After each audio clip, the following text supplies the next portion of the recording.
let us focus on electric power. Now if I had a bulb, okay, as the current comes in, basically it's some charge coming in, and do you think the charge is going to stay inside or is going to come out? And exactly at the same rate, right? The current in is equal to current out. No current is used. So then what is used? Charge is used. That means it shouldn't come out. If you use something up, hopefully it's over, right? Energy. Where is the energy? Because all the current came in, went out. Correct, but you had the charge coming out. So if the charge was moving, suppose the charge was moving here faster and it was moving there slower, at least I could have thought of it as some energy is lost. But actually charge is entering at the same rate. In 1 second it's going to enter, 100 units of charge enter, 1 second 100 units of charge will exit. I know, but as it passes through, what comes? Because see, ultimately you are going to get some light coming out like that, right? Where do you get that light and heat coming from?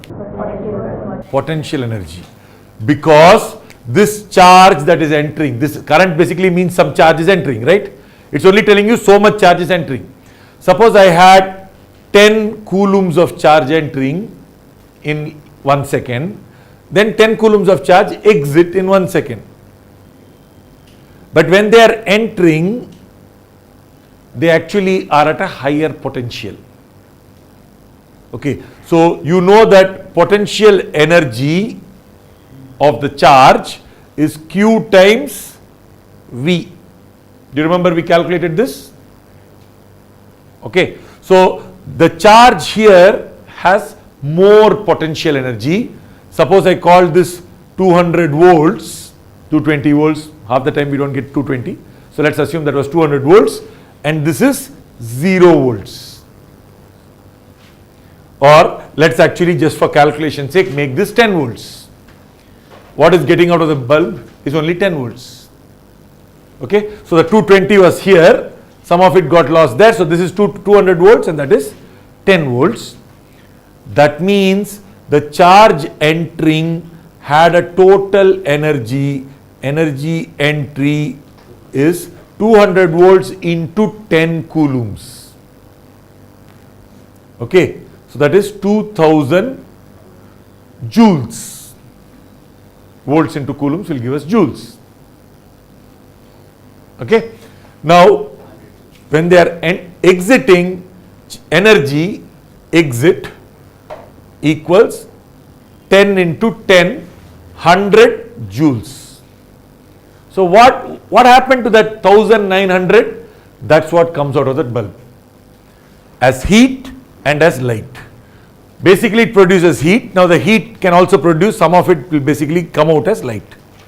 Okay, so this difference is the energy produced here. So heat energy, I'll just call it heat, it could have also been light. Heat is 1900 joules. Now is the idea basically clear? Right? So potential energy at the entry point is hopefully more than the potential energy at the exit point. So the charge entered with a lot of potential energy, comes out with less potential energy. That's what came out. Okay, so think of it this way, like these kinds of LED bulbs, for example, most of the energy goes off into light. But the old incandescent bulbs, most of it will go into heat.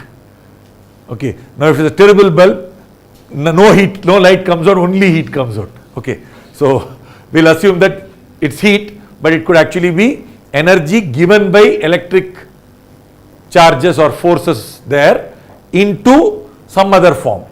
Basically it is molecules now moving and it could convert itself into light or it could be heat. We don't know which form it is. Okay, so in general heat is the worst form of energy you can convert it into. If you convert it into this form, then well, nothing much can be done. It's there. Can't You can. It's not like you can't use at all, but this is the worst. You can't remove out you can't make it better quality. Okay, heat is, whereas potential energy can become fully kinetic energy. Kinetic energy can fully become potential energy. Heat energy cannot fully become anything else. Part of it is wasted. Okay, and anyway, so let's not discuss that now. So is the basic idea clear? So that means in any circuit, and typically we are talking about a resistor, that's a resistor. When you have something going in, the charge here is at potential A. So it has an energy QVA. When it comes out, it has energy QVB, which means QVA minus QVB is the amount of energy that the charge has lost, which must have gone in somewhere here. I am not saying the resistor stole it and is keeping it. The resistor may have taken it and given it out. It is not with the charge. But energy conservation says that it must go somewhere. So it has gone out as heat. It has got generated as heat. So this is the heat, or let's write it as heat right now. The energy lost by the charge, which has gone off into the environment, the system. Now this can be written like this: Q times VAB, the potential drop. Why do we care what is VA, what is VB? We only care about the potential drop. So if I had a resistor with a potential drop V, every charge is losing QV energy. Now this is the amount of energy. Now the total amount of charge that is entering per second is what we call current. Okay, so over, let us say 5 seconds this charge entered, 5 times V is the amount of energy that you supplied. Energy supplied is over a period of time. But usually we want to know every second how much energy was supplied. So what should I do? Divide by time. So if I divide this by time and I divide this by time, VAB hopefully remains the same. So Q by T would be called I. V. And this thing is called power. So we write power is I into V or V into I. Basically what is it? It is saying V into Q was the amount of energy totally lost by Q. No, V into Q is the total amount of energy lost. Q is the total amount of charge, which is I into T. But energy by time we call it power. So think of it as Q is I into T. So IT into V was the energy, but energy by time is power, and so I into V is power. V into I is power. Okay. Now this is generally true in many situations. For example, if I took a battery, now the current in a battery, does it flow like this or like this? Generally, it could flow anyway, but generally, well, if it's going out, what does it mean? Well, what do you mean by positive to negative? Really? Okay, so if this is how it is going, and after it comes here, what happens to the current? It has to go this way. It has to go in a circle, no? Loop. Right? So is it going from positive to negative or negative to positive? Well, that depends. From the battery to the rest of this circuit, it is going from positive to negative. Inside the battery, it is going from negative to positive. Okay, but it must. Water flows from water tank to your taps and hopefully ground. But if it keeps on flowing this way, your tank must be producing water. I am assuming your tanks don't do that. So how does the water get into the tank? Somewhere it is flowing from down to up. That is the motor, the pump. Okay, now this is the motor for electricity. So obviously here it must flow in reverse. Inside the battery, it flows from negative to positive most of the time. Absolutely does. Except we don't care because the energy is supplied by the battery. Just like you say, let's run the motor so we get a lot of water, so I can take all the water and pour it on myself, right? So, but then all this water, how did it even get up there? Somebody was pumping it. You don't care. The same way, we don't care too much about batteries losing energy. Well, we do. We have to pay for them, but so let us look at this. If this fellow has a current I, that means there is I going inside. Because what comes in must go out. What goes out must come in, right? So it must be flowing in from the negative side to positive side. But now here it is interesting. That side is more potential than this side. So did the charge gain energy or lose energy? Lose. If I call this point 0 potential, so this is 8 volts. Okay? So the charge initially had Q into 0. Now it has Q into 8. So did it gain or lose? Gain. So it has become 8Q. More energetic. And it is going to lose all that energy here. But instead of losing, how did it gain? How did it gain? Where did it gain from? When it lost here, what did we say? It lost, but energy can't be lost. So what did we do? We said, oh, it went off everywhere. So the energy this guy got was dissipated out. But here it has gained energy. So somebody must have given. Who? Battery. So battery supplied this much energy. Now, usually I call that EMF. So let's write E. I don't like that because let's call that energy as capital E, this way. Okay, EMF is usually written with this kind of E. So E times Q is energy supplied by the battery to the charge. Whatever amount of charge and how much ever amount of time. But we are again interested in how much energy does the battery supply per second. So what will you do to this? Divide by time. So what will that become? E into I. So this fellow supplies E into I. Who? Battery supplies E into I. That increases the potential energy of the charge, and then this charge goes there and wastes it on that stupid resistor. Basically that's what is happening. And then we say battery gives the energy to the resistor, which is exactly what happens. Right? So the basic idea here is the energy of that resistor did not really come from the charge. It did if you count it only for this much time, this much point. But how did this charge get that much energy? Because the battery lifted you. Because the battery didn't lift you, you will just stay there after some time.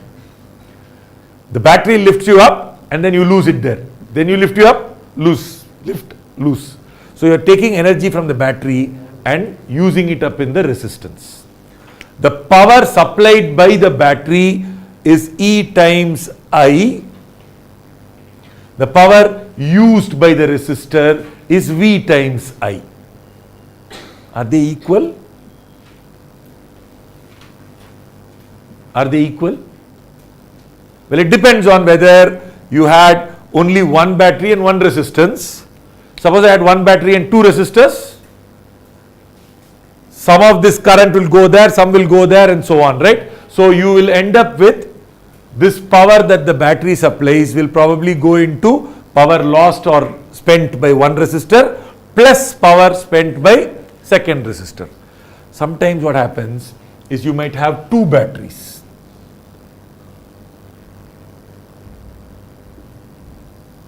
So let us say this was 12 volts and that was 6 volts, and let's say this was 3 ohms. You know the current, no? By now, how much is it? 0, 12, 0, 6, 6 by 3, 2 amperes. So you know that 2 amperes is going that way. What is the current power supplied by the 12 volt battery? 12 12 times 2, because current, see the 12 volts is lifting this 2 amperes that way. That's when it is actually supplying. Look at what the resistor is doing. Resistor is eating all that energy. Battery is giving all that energy. This battery is giving all that energy. How much? 12 into 2, 24. How much does that resistor use up? What is this drop? 6. 6 into 2, 12. How much did this guy supply? 24. So this battery, 12 volts gives 24. We call this watt. What do we call it? Watt. Okay. So basically joules per second. Energy by time is called what? Power. Right? So 12 volts battery gives 24. 3 ohms resistor eats up or dissipates or wastes, however you want to think. What does it do? I know, but what is how much? V into I. What is V? 6. 6 into 2, 12. Something is wrong, no? What happened to the other 12 watts? This current is coming in here. Now, that point, the drop is 6. Because V, it doesn't matter whether it was a resistor or a battery or what. Q into V is the energy. Q into VA, Q into VB. The energy lost or gained is Q into V. Suppose you want to look at lost, Q into VA minus Q into VB.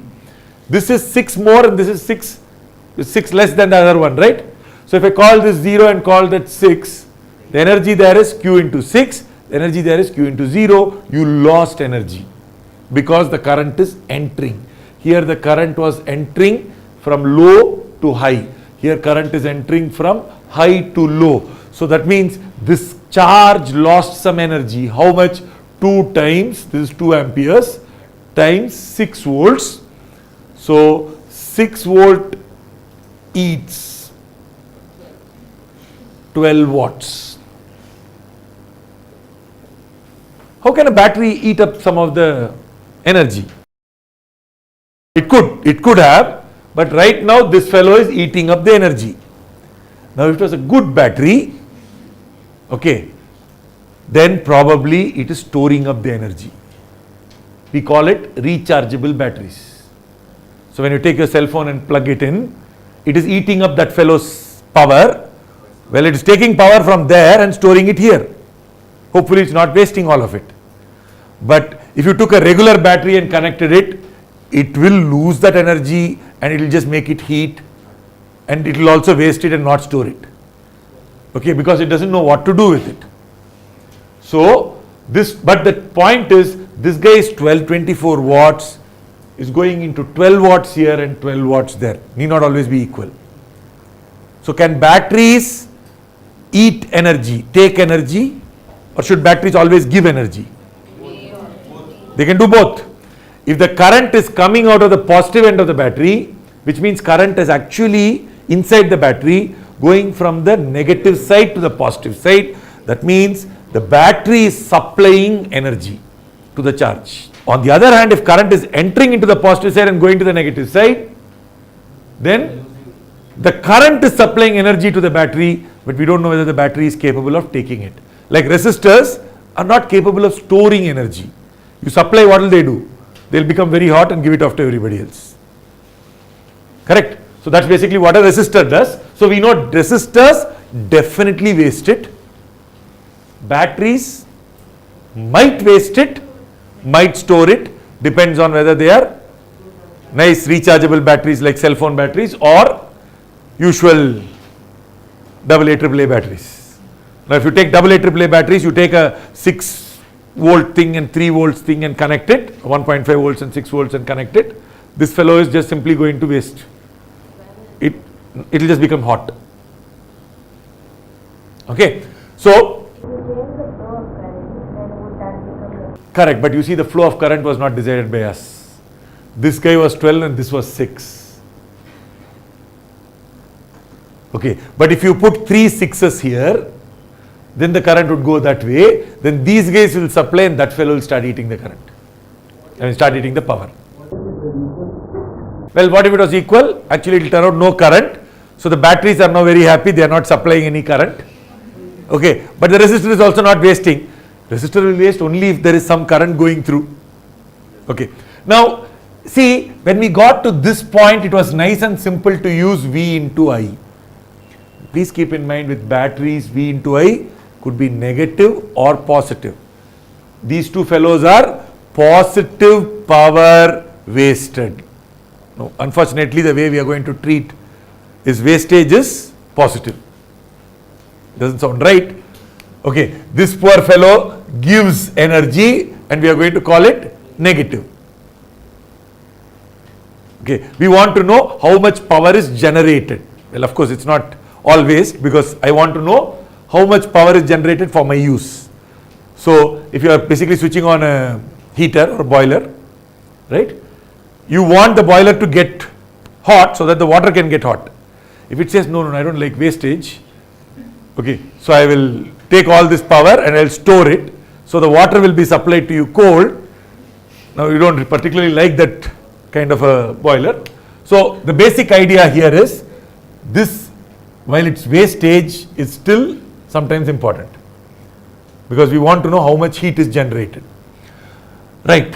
So, therefore, there is batteries can eat, which means we will say if current enters the positive end, VI, that is the power delivered into the battery, given to the battery. On the other hand, if the current came out like that, which means it went from here to there, now in the direction of the current, was it V or minus V? In the direction of the current, was it V? This was V, right? So what is this? Minus V. So how much was the power delivered to the battery? Minus VI for this battery. So that means power delivered, we are going to call it positive. Now if I have a resistor, current V, power delivered to the resistor. You can see very clearly that current is going like this, so delivered. Going like this, well, it should have been delivered, but really we have taken, because we have to take it from somewhere. But we will keep calling it as power delivered. Power delivered. Here power delivered is how much? Minus 24. Power delivered plus 12. Power delivered plus 12. Is that clear? Power delivered plus VI. So now usually we don't like this VI business, because look at what happened. We had 2, we had 3, and we had to find V and then multiply by I. Okay, so we say, well, the V must be equal to IR. So VI must be IR into I, so I square R. Or we could have written I is V by R. So V by R into V square by R. So we will use these three formulas interchangeably. Power is I square R, V square by R and VI. Please keep in mind that these two are only true for resistors. This is true for batteries, resistors, everything. Because this is actually a fundamental statement. So what is the real formula for power? V into I. Why? Because it is Q into V, Q into V, Q into VA, Q into VB. So Q into VA minus VB. Now that is so fundamental, it is true for any object, not just a battery. It is true for a battery, diode, transistor, this, that. It's even true if I just let go some charge here and lands up there. Except it may not be power in the sense it became heat. So for example, if I had a positive charge here, VA, and then that was VB, and this charge ran from here to there, the energy that was delivered, power that was delivered, right now I'm going to call it energy because it's not continuous charge. So Q VAB, VA minus VB, QVA minus QVB. What happened to it? Did it become heat? May not be. It might have become kinetic energy of this particle. Except that this was the amount of electric energy supplied, delivered. What becomes of it, we don't know. It may all become light, it may all become kinetic energy, it may all become heat, it may become something else, it may become water rising up. Electric potential energy lost and gravitational potential energy increased. We don't know that all of it has to become heat. Inside a resistor, yes, it becomes heat. But this is more general. That is only true for resistors. I hope everybody is clear about this, right? Okay. So because we will use this VI every time. Inside a battery, inside other places. But this we can only use it for resistors. VI is true even here. Except instead of I am using QV. This is not power but energy. Okay, this into time will give you energy. So this is in units of joules per second, watts. That will be in units of joules. Hopefully this is all clear to everybody.